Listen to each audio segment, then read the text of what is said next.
শুভ সকাল বন্ধুরা, আমি মানুষই তোমাদের সাথে নিয়ে চলে এসেছি আমার রান্নাঘরে বন্ধুরা। আচ্ছা, যথারীতি হয়ে গেছে, এই যে দেখতে পাচ্ছ ধোয়া উঠছে, গরম গরম একদম ভাত। আর যেটা করে নিয়েছি বন্ধুরা, সেদিনকে তোমাদের দেখিয়েছিলাম ইলিশ মাছ বেগুন দিয়ে করেছিলাম। তো এখানে যেটা আছে, এই যে এটা ইলিশ মাছের মাথাটা রয়েছিল, তো মাথা তেল কিছুই তো ইলিশ মাছের ফেলার না। আর এই তোমরা যে তরকারিতেই দেবে চিংড়ি মাছ আর ইলিশ মাছ, তার অসম্ভব সুন্দর একটা স্বাদ তৈরি হয়, সেটা তোমরা জানো বন্ধুরা।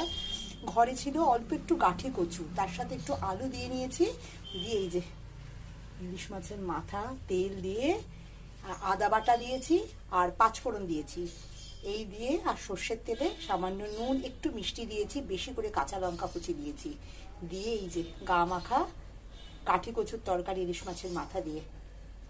ভীষণ প্রিয়, ইলিশ মাছের মাথা পড়লেই তার স্বাদ তো অবশ্যই বদলে